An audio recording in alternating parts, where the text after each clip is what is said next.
Arsenal do everything they can to make it harder than it needed to be. Welcome to SheKnowsArsenal. Let's do these player ratings.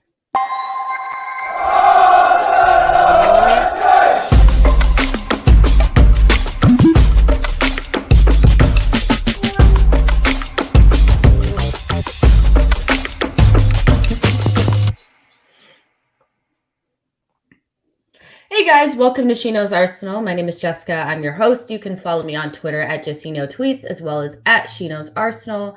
We're doing our player ratings for Arsenal 3, Watford 2. Yeah, we definitely made that a little bit more difficult than we needed to. I couldn't wait for that game to be over. When Gabriel went down late in the game, I was like, just get up! Just get up! We don't need any more time. Like, it definitely was playing on me a lot. And I think there might be some questions around how we manage games when we're cruising. If you remember, when we played against Brentford not too long ago, we gave up a late goal and then also almost let them in on goal towards the very, very end. And I feel like we kind of fall asleep, when we're cruising and the game seems won. Ultimately, we got it over the line, and it wasn't like we got it over the line. We just fell asleep a little bit. It really wasn't that difficult of a game. It was just certain moments, like 10 minutes here, 5 minutes here, where we just weren't on it. But that being said, away from home against a team that's fighting for their lives, things are going to be difficult, So I like to see our team win in different ways. We're not always going to beat every team 3-0, are we? So a good game. I think a real good game in terms of the young attackers that we have in our team.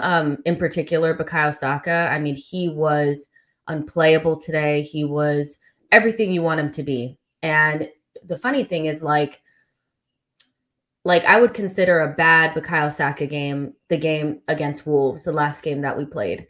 This is a peak Saka performance. But either performance, you get something out of it. And that's how good he is. His floor is so good that when he does play at his peak, he's just so good.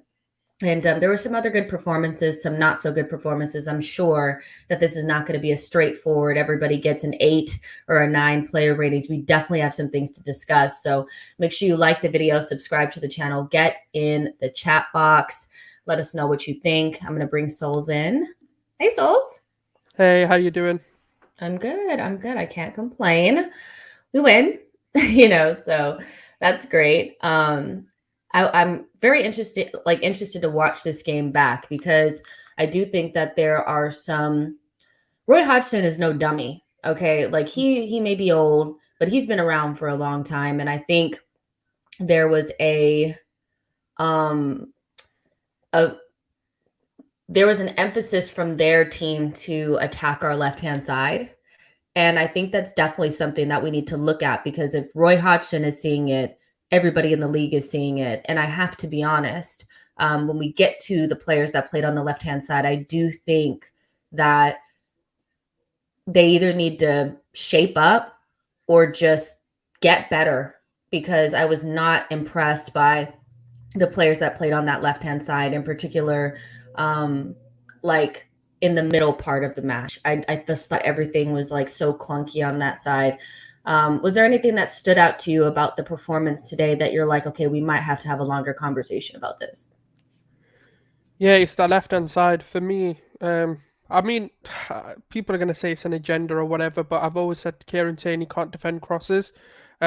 When I watched back, yeah, it was Martinelli, but initially Tierney put us in that situation, in my opinion.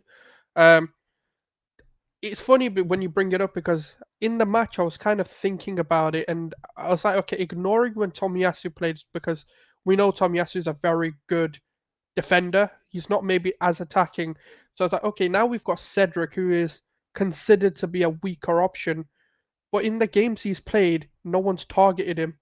But they've targeted Tierney. And it got me thinking in the game. I was like, why are they doing that? And I've realized that actually he's not that good of a defender. Like, I know, and I don't want to criticize him. I'm not here to, be like, because he's not the problem. He's not really a thing that we need to be addressing or looking in the summer and going, we need a new left back. But for me, it was just, I was like, shit, like actually, like this is an area of concern, especially when you come across teams that are going to be a little bit more prolific. Because even if you look at their two opportunities that they actually scored from, they both came from the left, and it was a consistent pattern. Every time they broke us down, it was on that left hand side. Even when Saka, sort of went in when Pepe came on, the issues were still the same. So it's because I don't know whether it's a personnel issue or whether it's a tactical issue or what it is, because I think we need to watch it a little bit more closely to realize the patterns. And when you're watching the game, it's a bit difficult to analyze it in that manner, but it can be an area of concern, especially when we want to push on. And if teams get better, that could be an area which people start to exploit, especially when we play Chelsea, Spurs, even Chelsea and Liverpool, teams that only need one or two chances to take to score. Watford today had multiple opportunities to to take advantage, to get 2, 3, 4 goals ahead of us. Even in 18 seconds, we got that like little wake up call within 30 seconds. I know it was offside, but it's still a wake up call. How easily they got in behind us, and it seemed to not really have transpired. And look, it can be a one-off. We could be looking at the next game and going, actually, all those problems are solved, and it's a one-off situation. But I do think maybe if we look deeper at Xhaka's role and how advanced he's being asked to play, that could be playing a part, because we never looked at the left-hand side like this until this new Xhaka role. So I think it will be a conversation for me, but I don't want to be too harsh just after a game, because probably emotionally I'm going to be like, yeah, they're just shit. Like, we need to scrap Tierney, we need to get rid of him. But when I watch it back, it could just be a tactical thing, and it could just be a tweak that we make, and it solves all those issues. So at the minute, I'm going to hold back, but yeah, it was not great today. It was actually horrifying to watch that. Yeah, I mean, they were doing it consistently, and this is kind of where I was going with it. High Tech J says they consistently switched the ball to Tierney's side like Chelsea did in the second game of the season. And as we play better teams, they will be able to take advantage of those opportunities. Every opportunity that they had that was good, except for maybe one, came down that left-hand side. And I think it was a combination of Martinelli not getting back, Xhaka being too high, and Tierney being isolated. The whole thing was just like it did not pass my eye test. Like, it just didn't. I was like, it stinks over there. And then because you have so many runners, big space runners, Tierney and Martinelli in particular, who not only didn't look fast, like we know they're both really fast, they both look slow, and they had difficulties getting back. So it was almost like not worth them going up.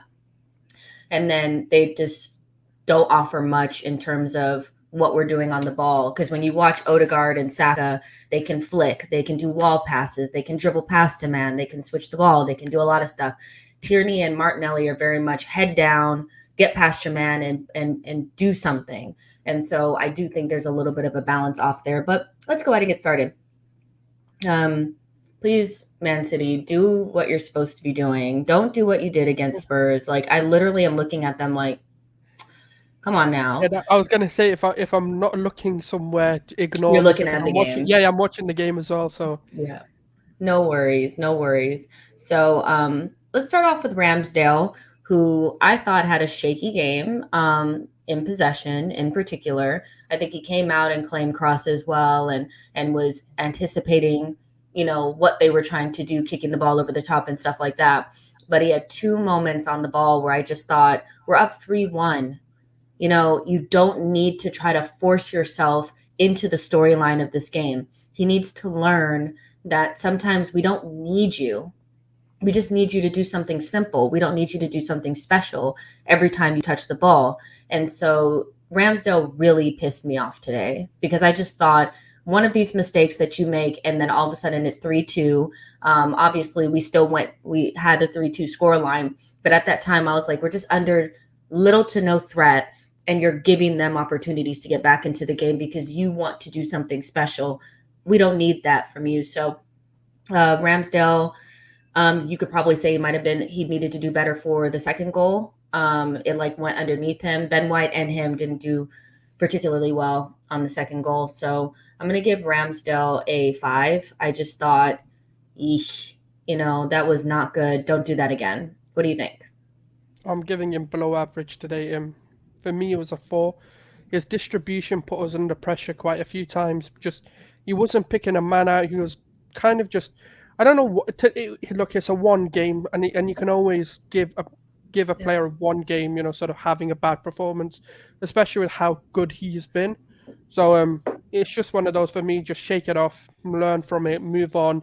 He's still young. He's gonna make those mistakes, and to be fair, nothing really led to a goal from his mistakes. So that's the only, I guess, positive from it. But he does need to learn when to enforce himself in a game and when just to play it simple, play it to Ben White, and when to, because there was one time I can't remember who he kind of took on a player and he kept going, and then passed it. He just And cleared then the he ball. passed it straight to a Watford player. Yeah, and And then he instead of was running Ben White. back.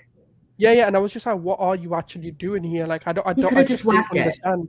Yeah, Yeah.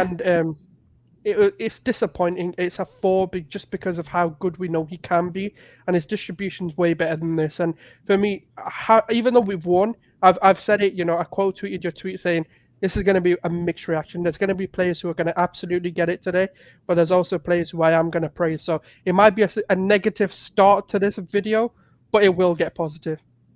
Yeah. So, I mean, that's pretty much all that needs to be said. We all love Ramsdale. We just sometimes he tries to, for me, be too cute and clever and be more involved than he needs to be. And you're very important to what we do, but like you don't need a storyline sometimes. So there you go. Let's go to Cedric. I thought until he had that one weird back pass that he did that almost resulted in Watford getting in on us. I thought he was relatively good. He had like one little moment where he passed it out, but under like no pressure.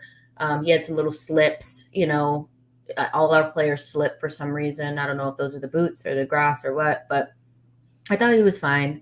The question is starting to be asked, does Tomiyasu walk straight back into this team? I don't know the answer to that question. Like, I just am happy that Cedric is usable to the point where I'm not freaked out, every time that he steps on the pitch. So what I would like to see, did they score? Yeah, De Bruyne got a goal. Okay, so Cedric is fine, and so just don't be a problem. I'm going to give Cedric a 6. It wasn't his best, but he wasn't like an issue for me, if that makes sense. So yeah, Cedric 6. What do you think? Well, yeah, I have to agree. I think actually, to be fair, his sort of crossing and his attacking play and link up on that right hand. I mean, to be fair, that whole right hand side was just fantastic. But he's playing with better people. I think that's the thing about it is like if you're on the side with Thomas Partey, Ben White, Saka, and Odegaard, you're instantly going to look better, right? 100%. And I think he has improved, and I think he's changing a lot of narratives for a backup right back. The thing is, the fact that we're questioning whether Tomiyasu can even walk back into this is exactly what we wanted from Cedric. Ask that question. Put that question in Arteta's mind. And truthfully, I don't think Tomiyasu walks in because I'm a strong believer of you've got to earn your place back. And if Cedric is playing like this, look, he is maybe a performance away from that. But for me, it's Tomiyasu is going to have to fight for his position. And for me, I love that. And this is what we ask for as Arsenal fans, is for players to need to fight for their spots. And it's similar to when like Tierney got injured at the beginning of the season, and Tavares had to deputise for him. I think Cedric's doing brilliantly. His sort of crossing distribution has been brilliant, and other than like a few moments, but I felt like the whole defense had that. Yeah, I agree. A 6 was a solid. Like, it was a solid game from him. Yeah, just a little bit above average. Like, that's just what it is, right? Okay, so Ben White, again, this is somebody who, like, literally right before the last goal that Watford scored, I thought he was flawless. Like, I thought. Do you blame him for that last one? I blame Xhaka for it. Well, no, I do blame. I mean, we're gonna get to that, because I just thought in that goal there was so many mistakes or so many things that we probably could have done better. but it started off with Xhaka needlessly doing a crossfield flat pass into no man's land, and then they just were in, So for me, it started off with that. But yeah, he's just a very solid. He's more than solid. Like, he's very, very good. He does all of the orchestrating from the back. He's playing next to Cedric, and you can tell he's doing a lot of not covering for Cedric, but making sure that Cedric doesn't become an issue. When you watch him, he's constantly looking at him, making sure that he steps when he needs to, covering the space in behind him. He does a lot of work. And so Ben White, to me, like, if that last goal didn't look the way that it did, and maybe I'll rewatch it and maybe I'll feel different, but I'm going to give Ben White a 7.5.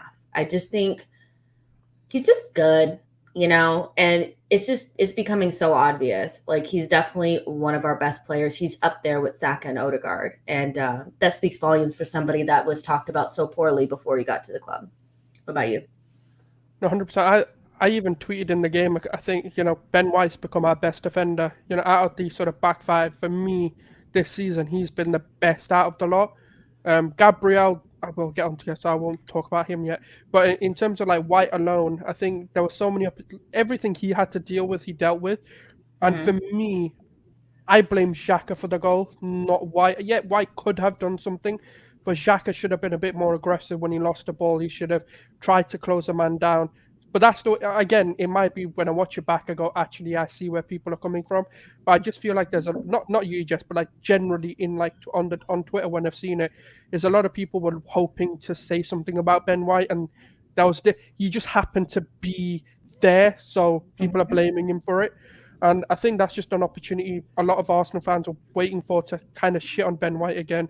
So I think he had a flawless. I don't blame him. Yet he could have done better. Like, he could have been a bit more aggressive, but it got to that point where there was not really a lot you can do at that point. So for me, I agree, like a 7.5, because there's some players who are getting way higher ratings than that. But he was the best out of a bad defense, really.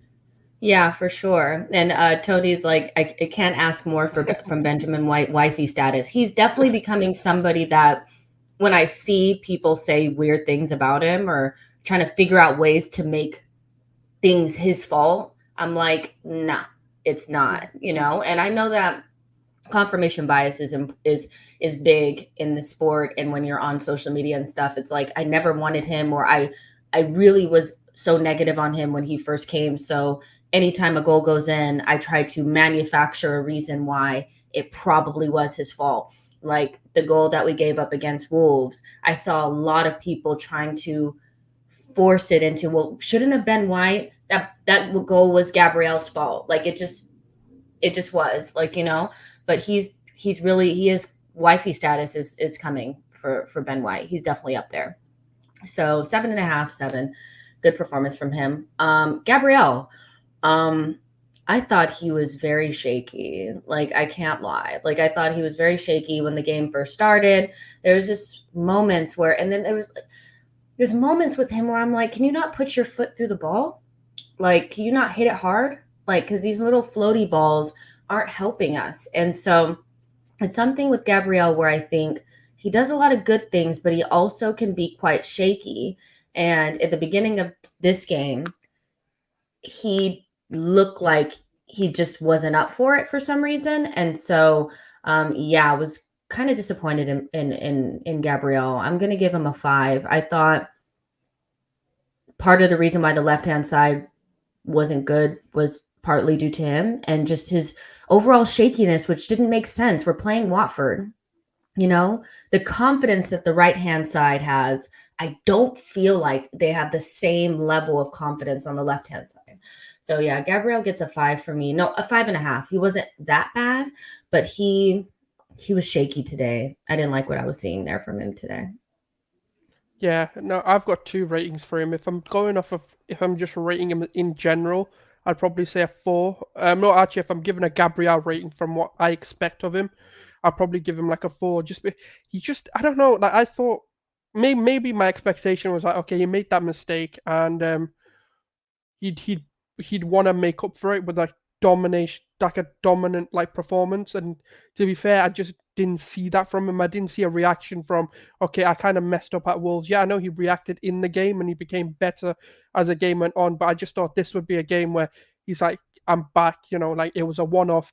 And it just felt like, yeah, there was something holding him back. I don't know whether it's the fact that we've got these long breaks in between games and he needs to play a bit more consistently, what it is, but I don't know. That whole left-hand side was just shit. Do you think that with Gabriel, and some of the players, and we'll see over the next couple of weeks what happens, but we're in a very difficult position where we're trying to fight for top 4. So there's going to be some players that rise to the occasions and others that falter. And it may not just be about the left-hand side. It may just be the temperament and the confidence and, those players just feeling the pressure. We will see it. But Gabriel is one of those that he was so solid up to a certain point. I've been really looking at him a lot since the Man City game. I felt like that's when his form started to really kind of go like this. But equally, that's the point in time where the pressure really started to hit us. So it may just be that some of our players are handling the pressure better than others.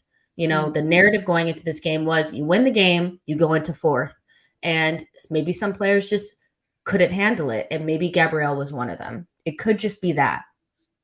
What do you think? Yeah, 100. I think I'll have a statement a better statement when Tomiyasu comes back. I just want to see whether that's so, because obviously we need to look at it from a tactical standpoint and look at it from, because that defense with Cedric is different to when Tomiyasu plays. So it's a little bit. We could be being very harsh, but I think we've got to be, because we're getting to that stage in this sort of process, rebuild, whatever you want to call it, that we need to be taking players into account, and holding them to their standards. Like Gabriel is a top level defender, or we've made him to be a top level defender, so we need to hold him to that.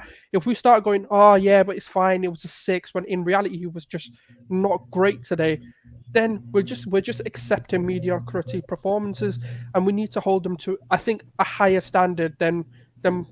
If it was a Mustafi, then you'd be like, yeah, I kind of just expected this. If it was Socrates, or if it was, David Luiz, you'd be like, I kind of expected this performance. But from Gabriel, I'm not. We have high expectations for him, especially because we've seen him have monster performances. Like when Ben White was trying to get his feet underneath him, Gabriel, his standards was so high. And so it's not to cut Gabriel down. I have very high expectations for him. I think he's somebody that could go all the way with us. I just did not enjoy the performance from that left-hand side. And I just remember distinct shakiness from him in the very beginning of the match that, resulted in them having that offside goal, having a little bit of joy. And I just expect more. Robbie G says, Clive calls it a pod. Was it the left pod front or left pod defense? It was the whole damn thing. Yeah, it was the whole thing. It was the whole damn thing. And it was what they were doing defensively and offensively that just was not ticking today. Tierney, he was a big part of that left pod. And there's a lot of criticism around Tierney right now. Tierney for me has enough credit in the bank where I am willing to go through bad form with him before I throw him in a bin. I think he has enough of that for me personally, where I just feel like he's going through a dip in form. He's also playing in a position that's not really his thing. He wants to play almost like a left winger. And because Cedric bombs on, he's staying a little bit further back, and that's not really giving us the Tierney that we want. But equally, there were moments where he made a really nice run and we lost the ball, but then they attacked our left-hand side and he couldn't get back. And I just don't understand, are Tierney and Martinelli slower than I thought? Or are they out of shape? Are they rusty? Are they what? Because they're two of our fastest, most direct players. They're dangerous. But going forward, they were slow, and going back, they were slow. And I just didn't understand what was going on. Tierney in particular, I've always said this, that I think one of his biggest strengths is his heart, soul, desire, passion, and all of that. But that's what makes him an okay defender. He's not a great one-on-one defender. He's definitely like a B- defender. And when he's bad, he's bad. We know that. So he's an attacking fullback. But his his passion and desire and all of that kind of get him over the line. So I love Kieran. I thought he had that whole left side was just ass today, as far as I was concerned. They just weren't the same as the right hand side.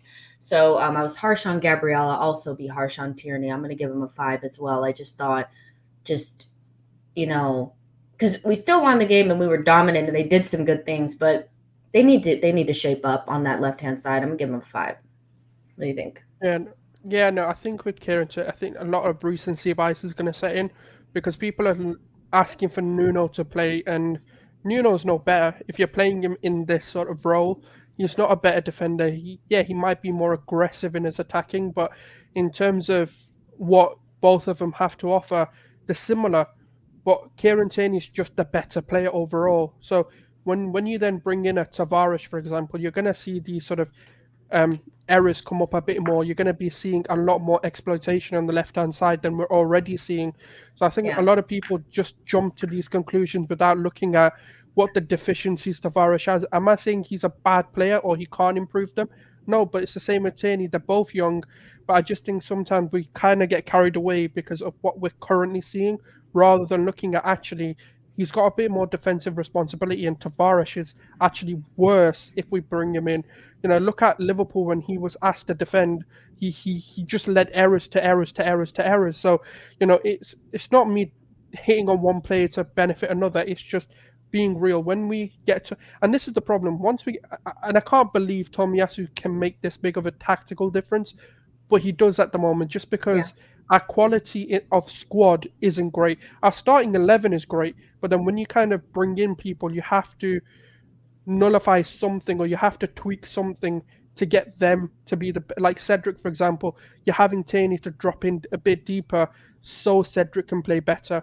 But these things will change once we start improving our squad. When the summer comes, I'm sure we're going to be depthening and bringing in better players in, and over time that will improve. It doesn't happen overnight, but you still have to look at that performance and go, it was poor today, and it's a 4 again for me just because it's a below average for me performance.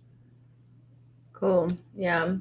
And it just depends on what you think. I think there's quite a bit of people that are kind of like ready to throw Tierney in the bin.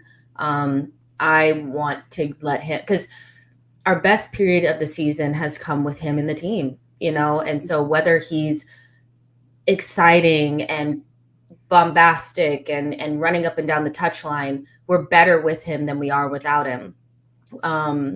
And so I want to ride through the bad form, similar to Thomas Partey a little bit, where I just feel like sometimes players deserve for us to be loyal to them, when they're giving 110%, because I never questioned Tierney's work rate ever or his commitment.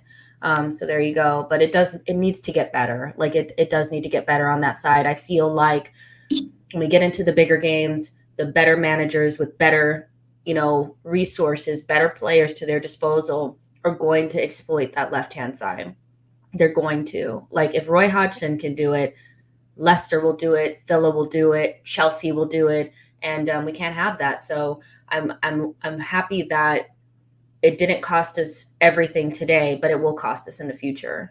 If that makes sense. It cost us 2 goals. So I think even if you look at, and this is again, I don't want to keep banging into them, but that left hand side cost us 2 goals against a side that don't take their chances. So and that's why I said it. Like if you come across those Liverpools, your Chelseas, to a degree, an Aston Villa or something, and they do that, they'll take their chances. They've got players in there who can really, really hurt you if you give them half a yard or half a chance.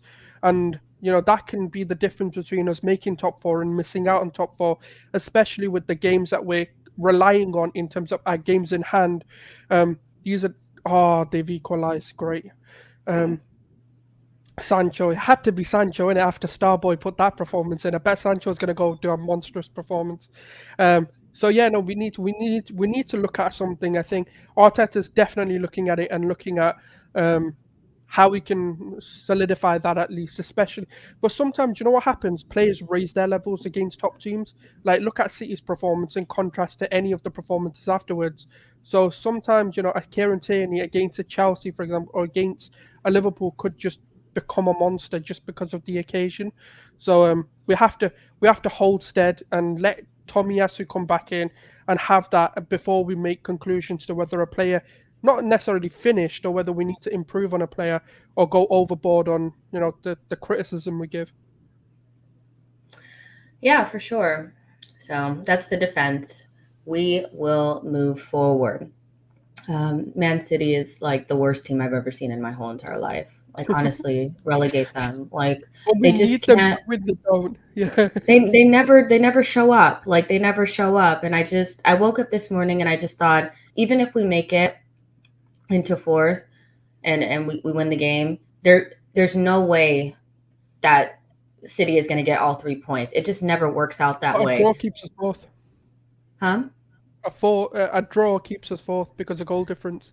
Yeah, but I don't even know if they draw the game because look at that defending. Like, what happened to them? Like, what?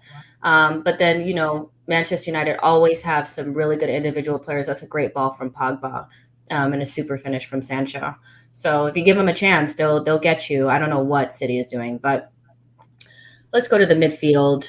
Mixed performances here. Gotta say, mixed performances here. Thomas Partey, I thought, just ticked along, had another really solid performance. Not a monster one like Wolves or anything, but just a good, solid Thomas Partey performance, stepping into passing lanes, nicking the ball away from people.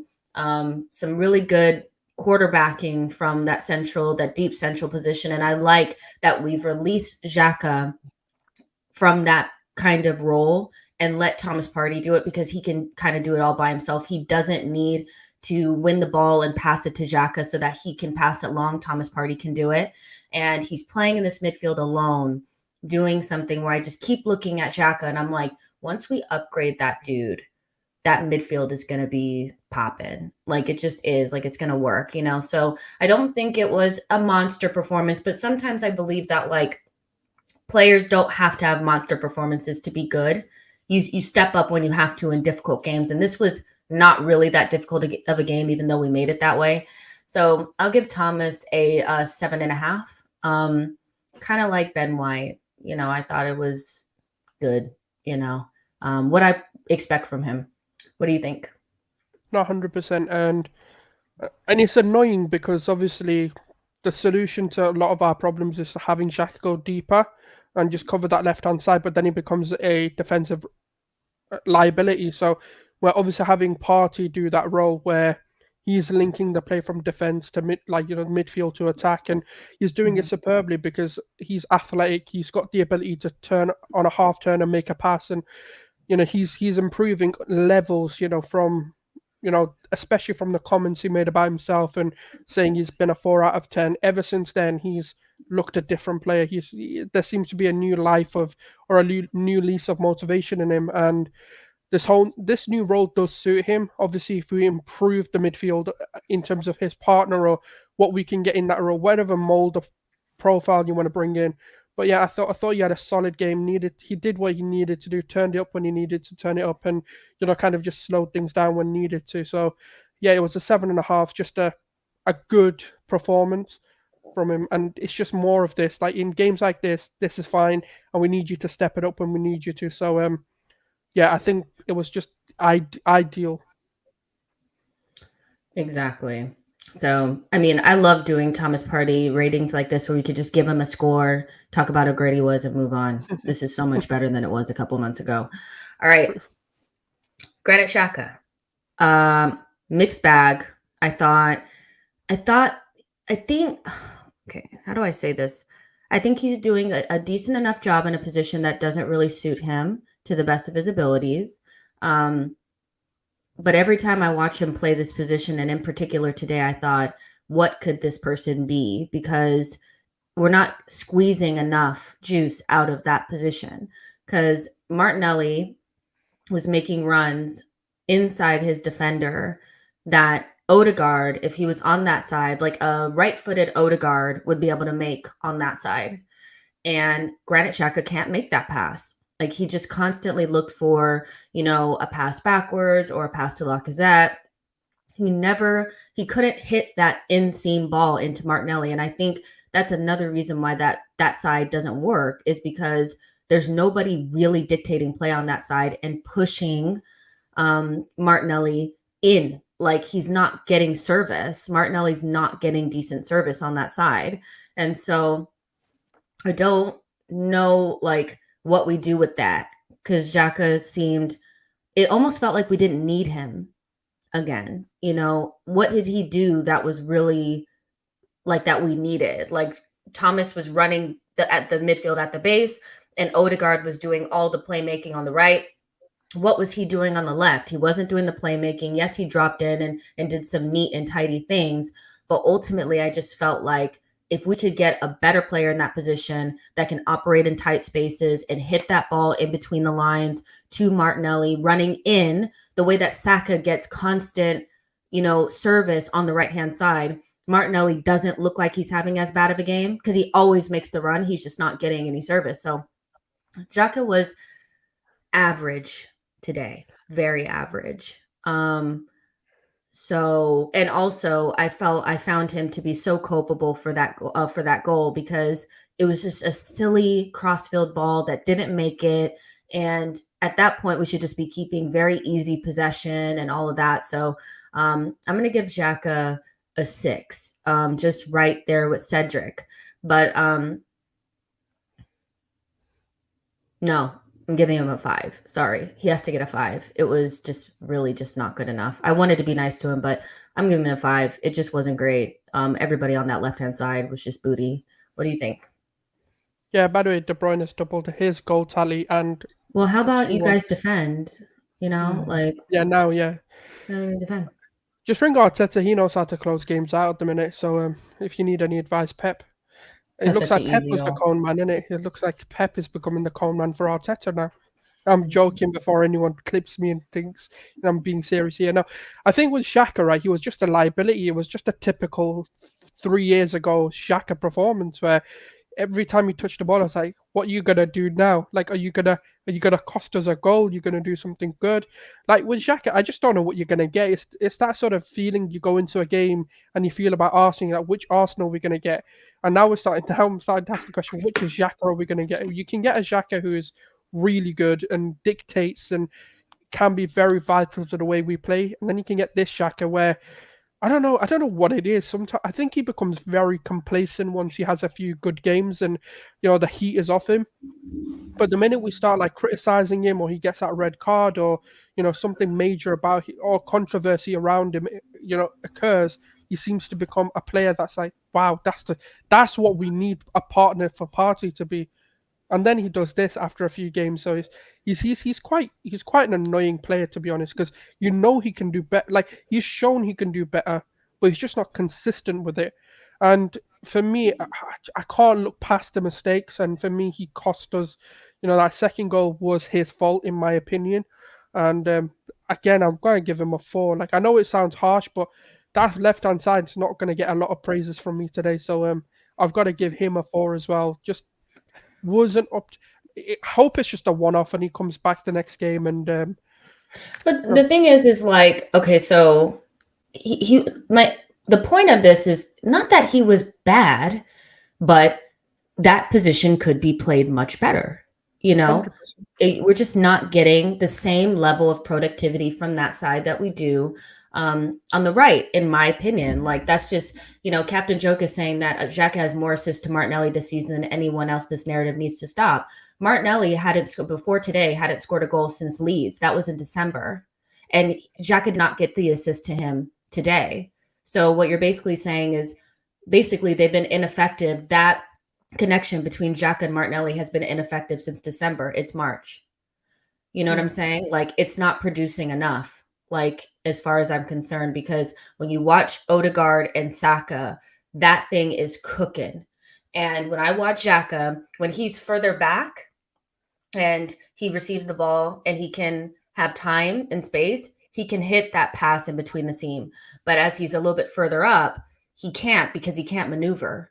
And we need somebody a little bit more tidy, a little bit more agile, a little bit more technical with a little bit more texture on the pass and be able, more Odegaard type technical ability in that pocket. But that's not to say that Xhaka did not play decent. But at the same time, he was a part of that left-hand side that today performed below the level. So it just is what it is. But if you're saying that him having the most assists to Martinelli this season is what makes him good, well, that hasn't happened since December. So what's happened for the last 3 months? I just, there you go. That's, I don't know. Yeah, but I thought the right side really carried us, I have to be honest. Odegaard, masterful. Just so good. I mean, the kid is just, he's so good. Like, I don't know. Like, that's all I can really say. Like, he is in the so good club where everything he does, I'm like, oh, that's just so good. That's so good. It's so good. Like, that's all I can say. And the goal that he scored today, the connection between him and Saka obviously is getting stronger and stronger and stronger every single game. And the first goal, the one that Odegaard scored, that was such a nice goal. Like, everything about it was just like so slick and so tidy and neat and smart. And I'm glad he got a goal because I know that there's a lot of pressure there, because he hadn't really been shooting. Now, he had another opportunity where he probably should have shot. He gave it to Lacazette, and I thought, why? Like, it's on your left foot. But he did get a goal. I thought, him and Thomas Partey are exactly what we need in those positions. They were just running the game. Like, I thought they were so good. And Odegaard in particular. So for me, Odegaard is going to get an 8.5. Is that fair? Yeah, I'll give him 8.5. I thought he was excellent. What do you think?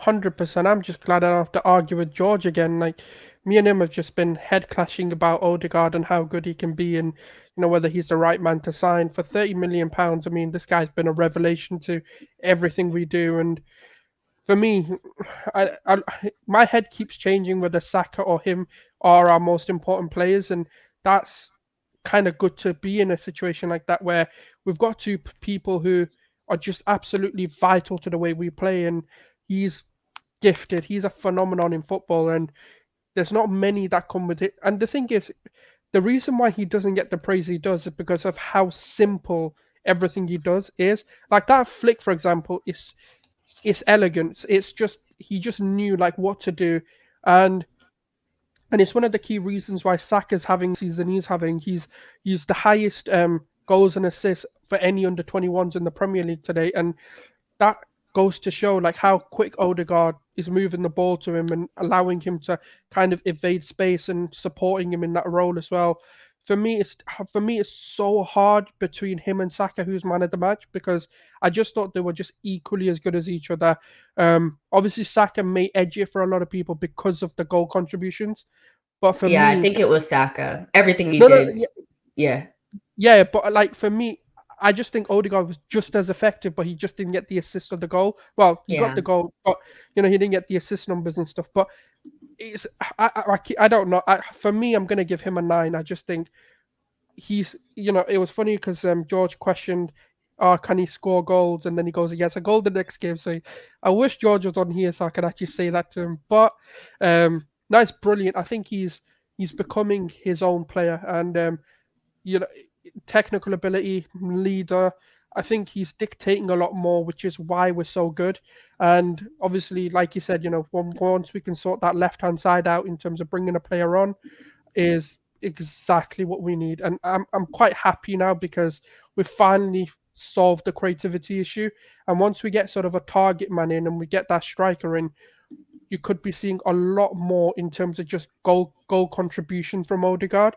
So when we're thinking about this isn't even the complete team, and this is how good him and Saka are playing, it goes to show that once we kind of upgrade on that striker, the assist numbers that Saka will get and Odegaard will get, and obviously getting that midfielder in just to solidify that and bring the ball to them a lot quicker and a lot more effectively, how good these two players can become together. So it's just brilliant. I'm loving it. I'm giving him a 9.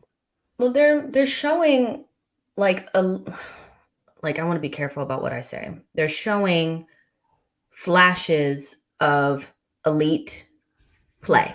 I don't think it's always, but they're showing flashes. And the players, like the improvement of Martin Odegaard and Bukayo Saka and their ability to take games on their back and make things happen. And in particular, Bukayo Saka, who I thought his goal was individual brilliance to a certain extent, like top bins, him winning the ball back. I mean, we never had those individual flashes. In the beginning of the season, we didn't have that. It was mostly team play, but if the team didn't play well, we didn't get any goals. If you're starting to see flashes of elite play and players being able to make something happen out of nothing, we're going in the right direction. And so I agree with Odegaard.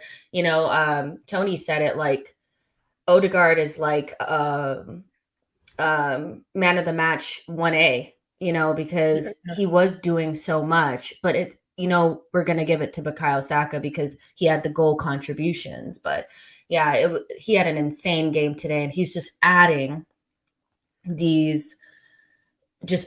more games to the point where it's just becoming like he's just constantly so good. Like Odegaard he's up there. I mean, Ramsdale has really changed everything about what we do, but I go back and forth. I really think Odegaard has changed the team. Like, I really do. Like, without him, I don't know what we'd be. So yeah, I love Odegaard in his performance. Let's talk about Martinelli. Let's go back to that left-hand side. Martinelli needs more passes inside where he can take shots. He's not really effective so far out wide, and I just don't feel like he's getting a lot of service. But at the same time, like, I'm not seeing that same let me make something happen for myself like that I saw when we were playing against Leeds and Norwich, and he was really going through that really great run of form. I haven't seen that same tenacity, winning the ball back, pressing and stuff. And that may be instruction from Arteta. So I'm not going to go too far into it. He may be saying, don't overdo it. But at the same time, like, if ESR had been fit, he probably should have been the one playing. But then Martinelli also scored a goal. But I feel like if he didn't score that goal, we would have looked at that performance a certain way. I don't know. Martinelli's performance is very difficult for me to rate because he scored such a beautiful goal out of nothing. But if you didn't score that, what would I think about his performance? I'll let you go first. I need to think about it more. Yeah, the left-hand side did like really mess my brain up like this today. No, because I kind of in that same predicament where do we start ESR or do we continue with Martinelli? Because for me, ESR last game, other than the goal, we would have criticised his performance as well. If he hadn't scored that goal, like pretty much straight into the first half, into the second half. So it's difficult, but I don't know. Like it's difficult because he scored a goal, right? Yeah, I'm gonna give him a 5.5 just because. What happened? Damn, a 5.5? Why? Yeah, because he did he nothing. Scored a goal. But that's it though. Like I'm not. I know he's good, but that's why he's getting a 5. He's getting a 1.5 more ratings than any of the other left-hand side. Everyone else got a 4. So I have to be fair because other than the goal, I didn't even know what he did. Whether I wouldn't. I mean, that's the thing. Like, he really didn't do much outside of scoring that goal. Yeah, like if he had got a red card, it would have been the same thing. Like it would have been non-existent anyway. So for me, it's just like. It was just other than the goal was beautiful. Don't get it twisted. Like I was like, what a finish. But other than that, it was just like, what did you do? Like, what did you contribute to like anything? Everything I criticized Pepe for is that's why we were choosing Martinelli over Smith Rowe in the first place. Remember when we were talking about Smith Rowe? It was like, but he's coming off of the bench and scoring goals. But Martinelli was doing so much work on the pitch that we were like, no, you have to keep Martinelli in. Now I'm kind of like, without that work, what am I getting? And I want to see him like doing what he was doing against like Leeds and Norwich and all of that. But he's also not getting as many shots. I don't see him in advantageous positions for him to get shots. I see him further out wide. I see Xhaka holding onto the ball and not hitting him in between the scenes because I don't think he can hit that pass anymore. So there's a lot. His rating is difficult. I'm gonna give him a 6.5, mostly because he scored the goal. But geez, like, But he is so good, right? Like, we love Martinelli. Yeah, Okay, are Manchester United about to score here? No, good. Tony says Nelly is so good. Exactly, so good. His long ball knockdown is insane. It is, but Saka had one in today's game from Ramsdale that was insane. yeah. He's suffering because the left pod is bad. I love that things from Arsenal Vision just kind of transfer over here. I just love that. We all listen to it. And yeah, the left pod versus right pod thing is a very real conversation. But he's the best player on the left by far. Even without the goal, he was excellent. So maybe I need to rewatch the game. Maybe I'm lumping him in with the rest of the left pod, like, oof, you know. But he got a goal and it was brilliant. And he needed it because he hadn't scored since he scored the brace against Leeds. That's a long time ago for a striker. So, yeah. Yep. All right. Lacazette. I thought he had a wonderful game. I thought he was great. I thought he was cruising. I thought he looked like this is so easy. There was like one moment. Here's the thing about Lacazette. With the things that he's really good at, he was like a 10 today. Cruising, easy, the knockdowns, the fighting for the ball, the wall passes, the holding up the ball. But when it came to him being a striker, he was a bum. Like, that's really what it is, right? Yeah. And so he had the assist. So, and what does he have, like 6 or 7 assists now in like the last 8 games or something? It's like some insane number. Like he's got 2 today.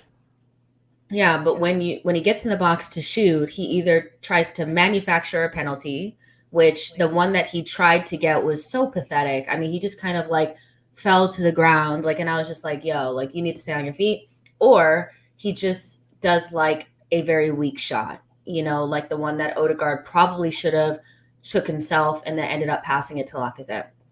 So let's just even this out, right? Lacazette's playmaking, facilitating, false ninery, shithousery, all the stuff that he does that we really love, the 10. But as a striker, he was awful. And so I'm going to go kind of like right in the middle and give him a 7.5.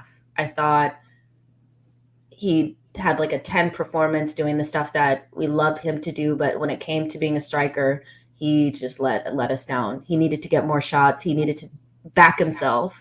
And I would expect after the game that he had against Wolves for him to come out but he still seemed to have that weird apologetic, I'm a striker, but not really thing. So 7.5. What do you think, Souls? Yeah, he shoots like a centre-back, doesn't he? Like, it's just like no conviction, there's no technique to his shooting, and it's just weird because he was one of our best ball strikers in the last sort of 2 seasons. So I don't know where that's gone. I don't know whether I can't even see his confidence anymore because he did get a goal against Wolves, so you would have thought that would have. But in terms of like what Lacazette does, he was brilliant today in terms of facilitating those 2 goals. They, even though they were like simple little knock-ons and just being like a backboard in a lot of instances, that's what you kind of want from him. If you're not going to score goals, at least do something to help the team get goals, and that's exactly what he did today. And so he's a tough one to rate because you have to rate a striker as well. But if we were rating Bobby Firmino, for example, we'd probably be giving him like an 8.5 or a 9 for this kind of performance. So I will be fair because he is that kind of player for us. So I'd say I'd give him an 8 because he was better than, for me, like what he did was slightly better than the influence Partey and Ben White had. So and the 2 assists, you have to take that into account. So I'll give him an 8. Yeah, that's fair.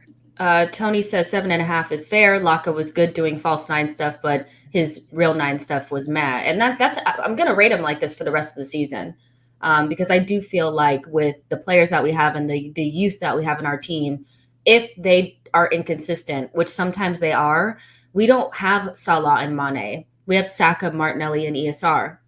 They're young. They're going to miss chances, and so Lacazette does have to chip in.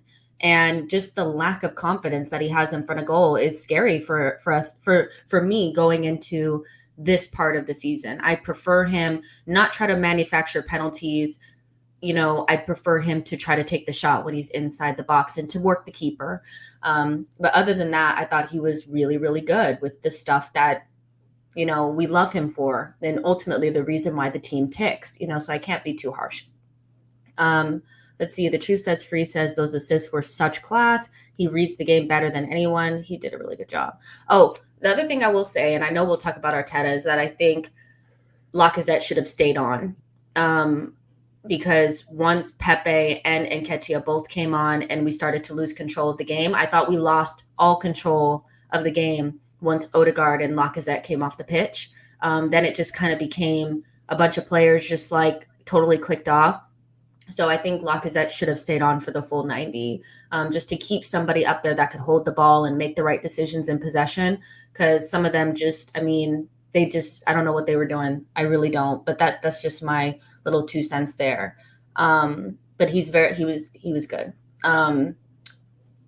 Saka, literally the best player on the pitch by a country mile. You could tell he was going to be a killer from minute 1. The goal that he scored was excellent. The little 1-2s that he had with Odegaard on that right-hand side were excellent. His work rate to win the balls back, his pressing, everything. I need to see his numbers for the match. I know I had them at halftime. They were insane already. And so Saka was what we know him to be, star boy. And so there's not really much to say. He gets a 10 out of 10 for me. Like, he's just excellent. Technically, physically, he was faster, stronger, just better. And I think somebody made the point that we were playing against a back 4 instead of a back 3/5, and that gave Saka more freedom. And that's really what he needs, because when he's playing up against like 3 or 4 players, it's really difficult. But having to only beat 1 or 2 definitely helped him. And so I'm going to give him a 10, maybe generous, but I didn't really see him do anything wrong, to be honest. A goal, an assist, unplayable, star boy, away from home, and the goal that he scored for me was great team play, but from him and Lacazette, but I thought it was more individual brilliance. And so when you see that, that the player is starting to really come into his own.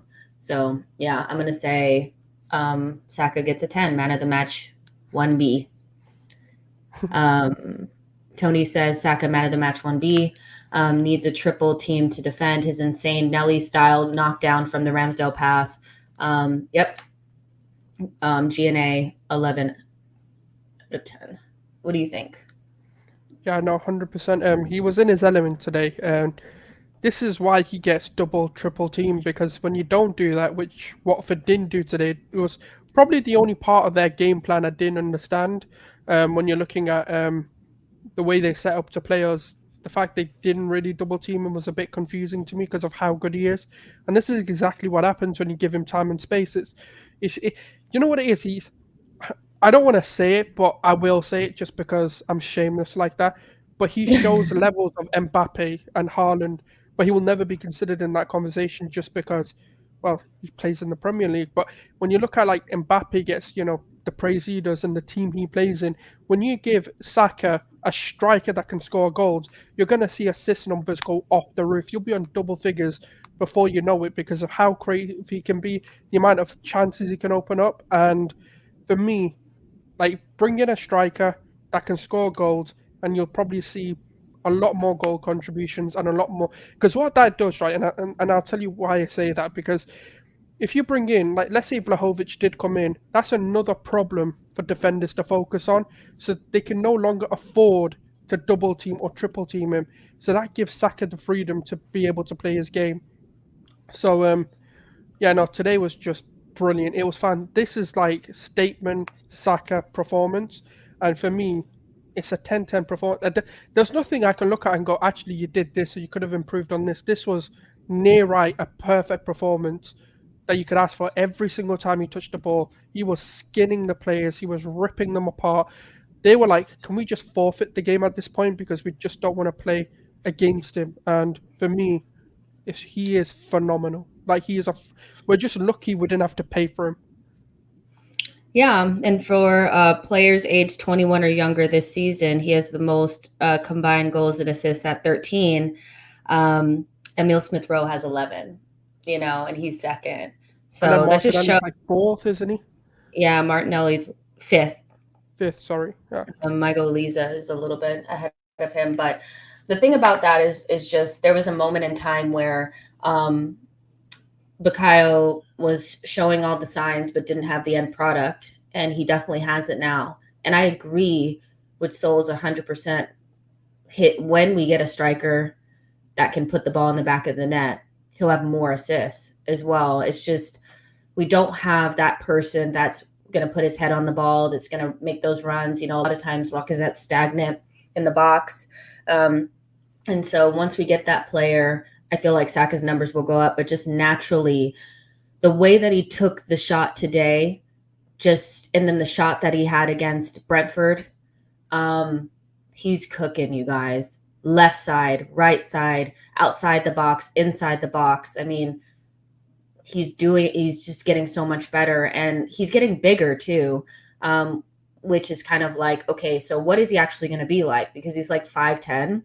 I swear when he started playing, he was like 5'8". So he's grew a couple inches, and he's getting stronger. He's really hard to knock off the ball. And he does all the things off the ball that you really want, the unselfish running, the tracking back, and all of that. Saka's phenomenal. I loved him in today's game. So to the substitutes. We'll talk about Pepe first. I think he had like one shot that like went way wide. They put him in some decent positions, but we started to lose control of the game once him and Nketiah came on, as far as I was concerned. Like, I think in a game where we should have been cruising, the decisions that we made us lose control of a game that should have been really easy. And so it felt like we needed more defensive substitutions than offensive, because we just lost control of the game. And so ultimately having Pepe out there didn't really help us, because we weren't on the attack anymore. We were trying to save the 3 points. So maybe an El Neni in midfield would have been a better option, or something like that. But he was all right. Just give him a standard 5, 5.5. Like, he really didn't do much.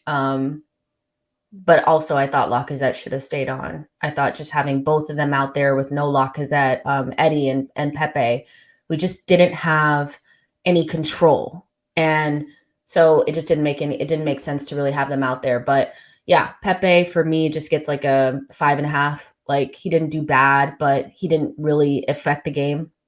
Especially because we started to have to like defend and save our lives. Eddie, 5. Like, I don't think he did much, but he didn't do much wrong either. And Rob Holding, he doesn't really get anything either. I mean, those are the subs really, right? What did you think about the substitutions? Do you think that we should have done something differently with them? Did they do what you thought that they were going to do? Like, what were your thoughts on the substitutes? Do you think Arteta did the right thing in that situation? Because we went from looking like we were going to try to get 4-1 to ending up having to defend 3-2. And that might have had something to do with the substitutions that were made. Yeah, I probably would have bought an El Oh, Eddie Neni did hit the post. Sorry. Yeah. Eddie did hit the post. Sorry. He hit the post. There you go. Go ahead. Oh yeah, completely forgot. Now I remember that. Yeah. Now I would have maybe the only difference that maybe would have been, instead of Nketiah bringing El Neni on, just because we needed to solidify things. We were 3-1 at that point, so it would have just made a bit more sense to bring El Neni on and then Pepe. And this look, this is a prime example. I keep saying to people, I don't want to start Pepe, because when it comes to playing a game that you need to defend and attack, he's not really effective. He's not someone who can. He's a defensive liability, and we've got enough of them, so we don't really need to be we don't need to be starting someone like that.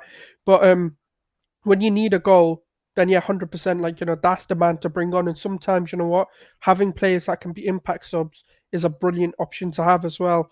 And I wasn't entirely in agreement with the substitution, but then again, it could be a hindsight thing. Like, for example, Wolves could have been a hindsight, like, why did he bring in Nketiah on for Cedric? But it turned out to work out for us. So he got it a bit wrong. I still wouldn't say it was completely wrong.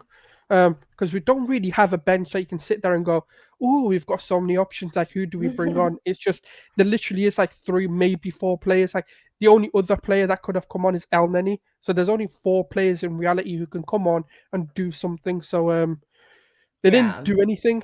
They didn't do anything wrong, but we they didn't do didn't do anything right. anything, So they just but didn't do anything. Yeah, yeah, but I just think like from Arteta's perspective, he probably thought we're pushing to go 4-1 and just control the game. yeah, But because of the lack of control that we had once Odegaard and Lacazette went off, it went in the opposite direction. And then having Eddie and Pepe doesn't help you when you need to close out a match. It just doesn't help you at all because they're more attacking players that want to try to get forward and stuff like that. And so I did kind of, but I don't think Arteta was necessarily in the wrong. I think it's more hindsight because yeah. we were 3-1 up.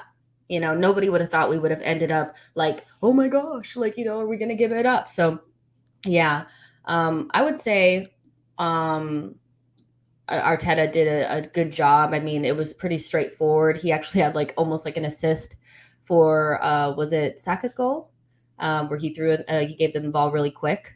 Oh yeah, yeah, yeah. It was. Yeah, yeah, Was he it? did. Yeah, he was like he threw the ball to Saka or It was for something. Martinelli's goal. It was for Martinelli's goal. Yeah, Okay, because yeah, Saka did the throwing and then Saka. yeah.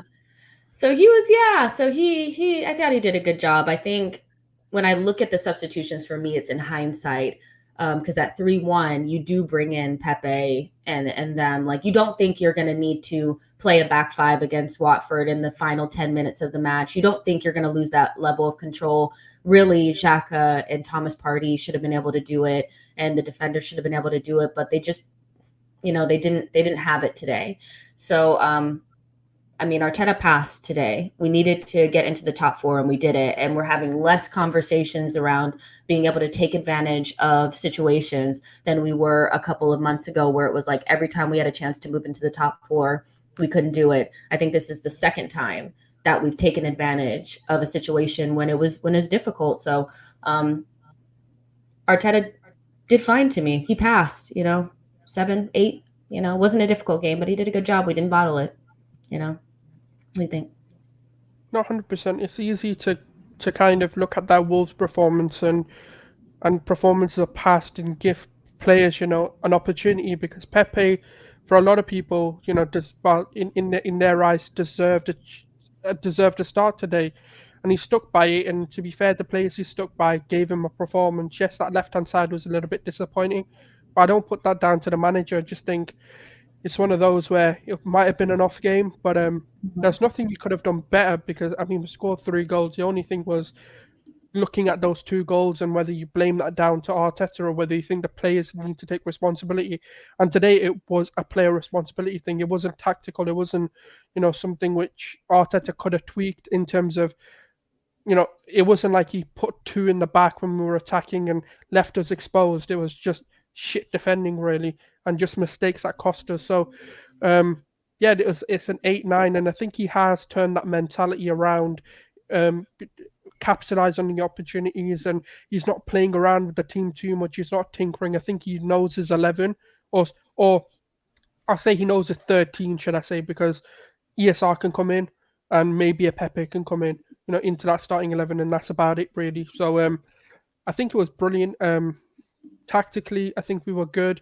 The passages of plays, the 1-2s that we're doing, and it's the substitutions are more in hindsight they were wrong, but in the moment I Hmm. thought they were I don't right. even know if they were wrong. Like, you know what Yeah, I mean? Like, I don't even know if yeah, I can say they were wrong. I just feel like I'm yeah, surprised that we had to defend as yeah. much.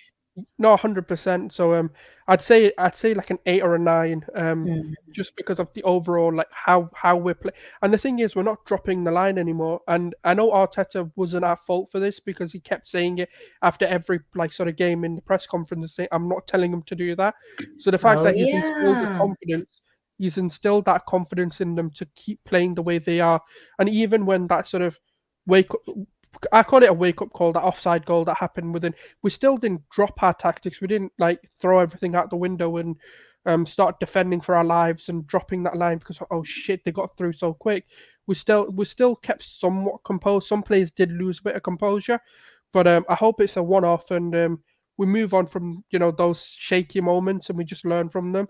And games like, to be honest with you, games like this are going to happen. They're either going to be those hard fought 1-0, or it's going to happen like this where it's a 3-2, and we just happen to have a 3-2 performance where the goals were coming, but our defense let us down. So well, I guess my question to S is, okay, it's Watford, and it was 3-2. No way he gets near a 9. But what could Arteta have done better? So when we're rating Arteta, I always take into consideration, do I think that his decisions made it like the job more difficult, or did he make it easier for us to win the game? And personally, for me, I don't think, Arteta told Xhaka to just kick the ball. I mean, this is a 29-year-old experienced international that had the ball under relatively no pressure and decided to do some Hollywood flat switch to the other side, and we got caught out. And that's really what started, the ripple effect to the second goal for Watford.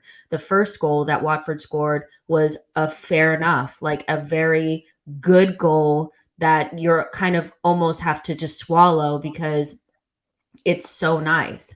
So we scored 3 goals. I can't say that I think that it was his fault that we couldn't keep control of the game, because really we had enough experienced players and we had enough of a gap beyond Watford that the players, to me, just really just shut down, and we did all the things that people wanted to see. Pepe came on, and it just didn't really do anything. So what could Arteta have done better, in your opinion, to keep that game from going 3-2? Was it his fault that the second goal went in?